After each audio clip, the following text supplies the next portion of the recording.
Dear student, मैं doctor Rajendra Singh. हम आज जिस टॉपिक पर चर्चा करेंगे वह है मानव भूगोल के विकास और इतिहास के क्रम में कि मानव भूगोल के विकास में जर्मन भूगोलवेत्ताओं का क्या योगदान था, कंट्रीब्यूशन ऑफ जर्मन जोग्राफर्स। और इस काल को हम classical period of modern geography भी कहते हैं। इस लेक्चर को हम 2 भागों में पूरा करेंगे क्योंकि काफ़ी लंबा चौड़ा योगदान है जर्मन जोग्राफर्स का। जर्मन जोग्राफर्स में मुख्यतः जो जोग्राफर्स हुए हैं उनमें कांट, रिटर, हम्बोल्ट, पेशल, रिस्टोफेन और रेटजेल, हेटनर, फ्रॉबेल इत्यादि अनेक भूगोलवेत्ता हुए हैं।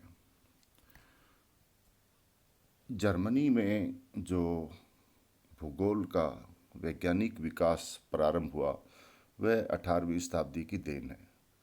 यानी 18वीं शताब्दी के मध्य से भूगोल संबंधी कार्य प्रारंभ हुए, जिसकी शुरुआत कांट से हुई थी।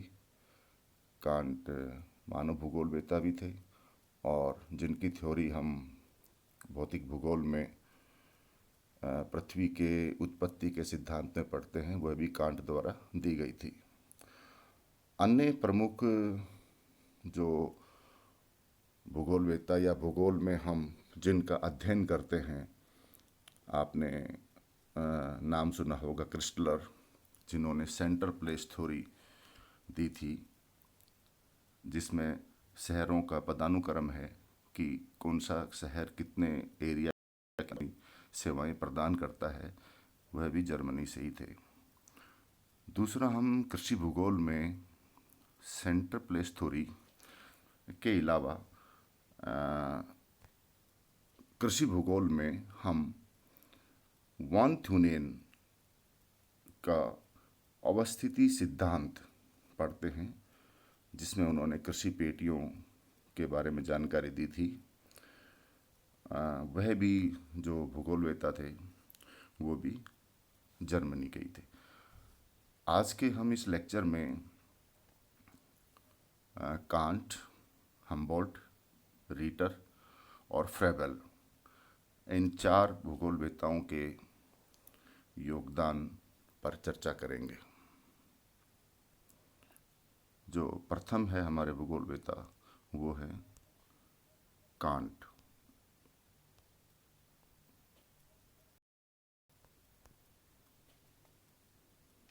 इमानुएल कांट जर्मनी के दार्शनिक, नीतिशास्त्री और वैज्ञानिक थे।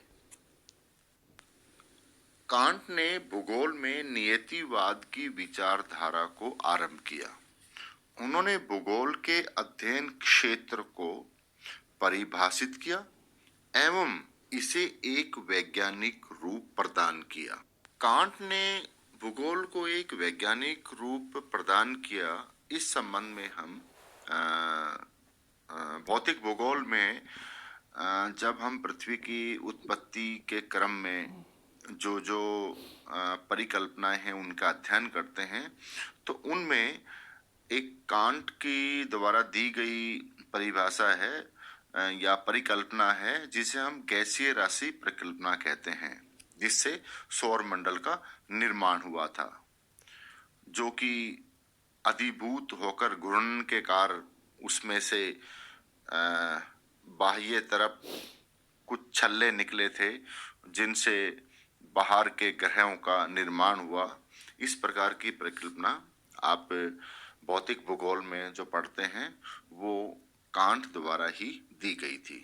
ये कांट का एक भूगोल को वैज्ञानिक रूप से प्रमाणित करने का कार्य किया गया था।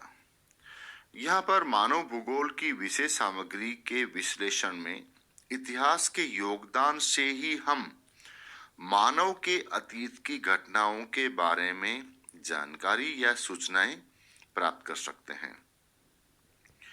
यहाँ उन्होंने कहा कि इतिहास समय का परिचारक है, या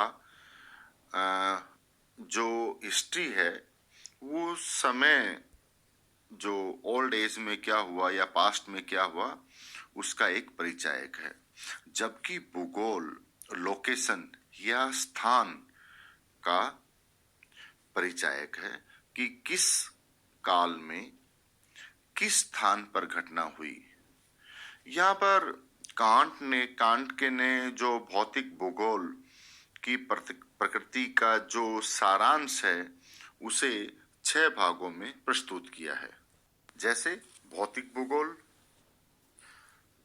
गणित संबंधी भूगोल जिसमें सौरमंडल का महत्व, उसका आकार, पृथ्वी की आकृति, स्वरूप इत्यादि का अध्ययन सम्मिलित है।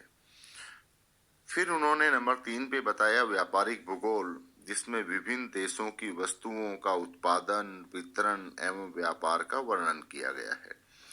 और नंबर 4 पर है नैतिक भूगोल, जिसमें विभिन्न क्षेत्रों के मनुष्यों के रीति रिवाज और विचारधाराओं का वर्णन किया गया है।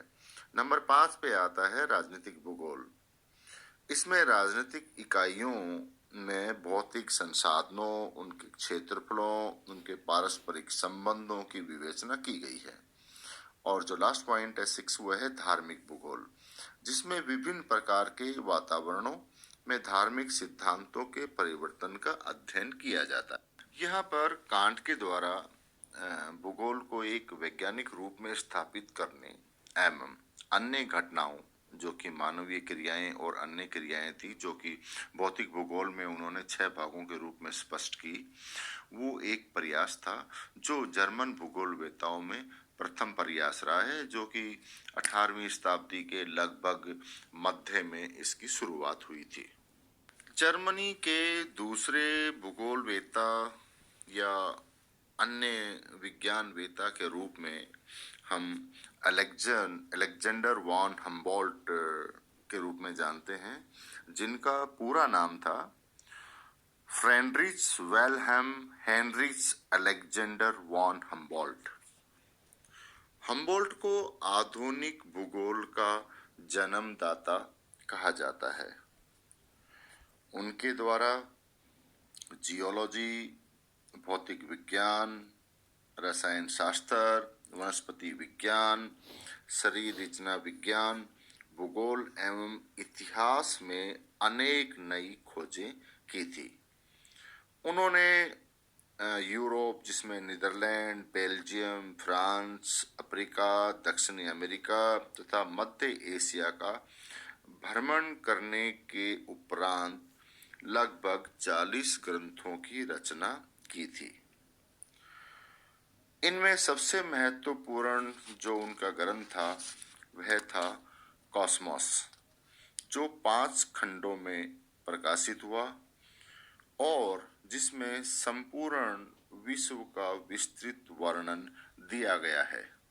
हम्बोल्ट ने भूगोल में, जो हमारी एक शाखा है, क्रमबद्ध भूगोल की नींव रखी तथा उन्होंने यह भी बताया कि पृथ्वी मानव का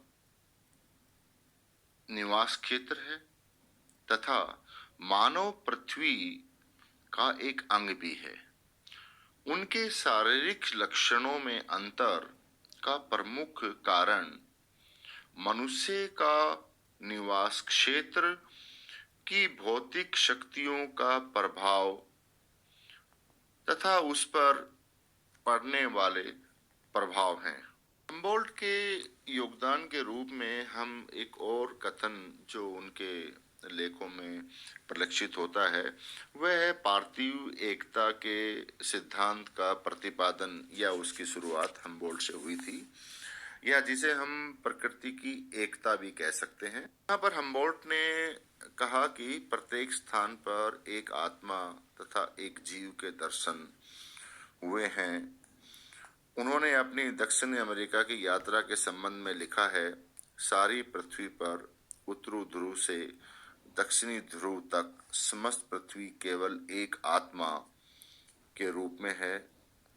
हम्बोल्ट ने अपने अध्ययन में तुलनात्मक विधि का भी उपयोग किया था, जैसा कि उन्होंने घास के मैदानों जहाँ पर उन्होंने भ्रमण किया, जैसे राजस्थान के जो विश्व के मरुस्थल हैं, जैसे पैम्पास या घास के मैदान, पैम्पास, प्रेरी, स्टेपी, लानोस इत्यादि की आपस में तुलना की थी, एवं जहाँ जहाँ पर उन्होंने भ्रमण किया था उन स्थानों का उन्होंने सिस्टमैटिक या क्रमबद्ध रूप से अध्ययन किया था। इसलिए हमने पूर्व में कहा था कि हम्बोल्ट ने क्रमबद्ध अध्ययन की नींव रखी थी, यानी एक तथ्य दूसरे तथ्य से किस प्रकार से क्रमबद्ध रूप में संबंधित है, यह हम्बोल्ट ने प्रारंभ किया है। उन्होंने लोकेशन या प्रदेश की स्थिति, वहाँ की जलवायु, मिट्टी, समुद्र तल से ऊंचाई इत्यादि के प्रभावों का अध्ययन करने के पश्चात ही उस क्षेत्र के क्रमबद्ध अध्ययन के स्वरूप को जाना एवं उसे ही अपने जो पुस्तक और लेख थे उन्हीं में उन्होंने उसको लिखा है। अगले जो भूगोलवेत्ता हैं जिनके बारे में अभी हम डिस्कस करेंगे वो हैं कार्ल रिटर। कार्ल रिटर एवं हम्बोल्ट दोनों ही वर्तमान भूगोल के क्लासिकल पीरियड या चिरसम्मत काल के पर्याय माने जाते हैं। लेकिन जैसा मैंने पूर्व में बताया था कि रिटर हम्बोल्ट से 10 वर्ष आयु में कम थे। कार्ल रिटर जर्मनी के प्रसिद्ध वैज्ञानिक, जो मैंने अभी बताया आपको हम्बोल्ट के समकालीन थे। उनका मुख्यतः अध्ययन गणित, दर्शन, अर्थशास्त्र, प्राकृतिक विज्ञान तथा भूगोल के विषयों में ज़्यादा हुआ है। उनकी जो प्रथम प्रमुख रचना थी वह यूरोप का एक भौगोलिक, ऐतिहासिक और सांख्यिकी सर्वेक्षण, यानी Europe a geographical, historical and statistical survey, जो कि 1804 में प्रकाशित हुई थी। रिटर ने सबसे पहले तुलनात्मक विधि के द्वारा वातावरण का मानव और मानव का वातावरण से पारस्परिक संबंध स्पष्ट करने का प्रयास किया था। रिटर ने कहा था, प्रकृति द्वारा पृथ्वी की उत्पत्ति मानवीय आवश्यकताओं की पूर्ति के लिए की गई है। जिस प्रकार आत्मा के लिए शरीर की उत्पत्ति होती है, उसी प्रकार मानव के लिए पृथ्वी की उत्पत्ति आवश्यक है। यहाँ पर उनका मत था कि पृथ्वी और उसके निवासियों में घनिष्ठ पारस्परिक संबंध है। एक दूसरे के बिना उनका अस्तित्व शून्य है। इसलिए इतिहास और भूगोल एक दूसरे से कभी भी पृथक नहीं किए जा सकते। पृथ्वी मनुष्य पर प्रभाव डालती है और मनुष्य पृथ्वी पर। यहाँ पर ये जो काल था जर्मनी में हम्बोल्ट और रिटर का, उस समय इतिहास और भूगोल को एक विषय के रूप में का अध्ययन किया जाता था एवं यूनिवर्सिटीज और विश्वविद्यालयों में भूगोल कोई अर्थक विषय न होकर के इतिहास एवं भूगोल नाम से एक ही विषय हुआ करता था। यहाँ पर जो कार्ल रिटर के जो अध्ययन थे वो ज़्यादातर प्रादेशिक भूगोल की तरफ ज़्यादा संकेत दे रहे हैं। कार्ल रिटर के अन्य महत्वपूर्ण लेखन के कार्य में उन्होंने यूरोप की प्राकृतिक भूमि एवं संसाधनों पर 6 मानचित्रों का निर्माण किया। नवीन भूगोल जो 1810 में उन्होंने इस प्रकार ये किया।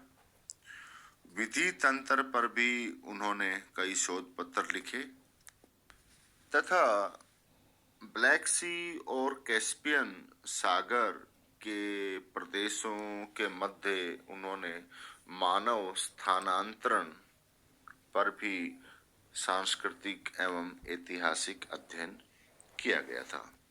इसके अलावा उनका जो प्रमुख ग्रंथ था वो था अर्धकुंडे। यह एक ऐसा ग्रंथ था जिसे वह जीवन पर्यंत लिखते रहे।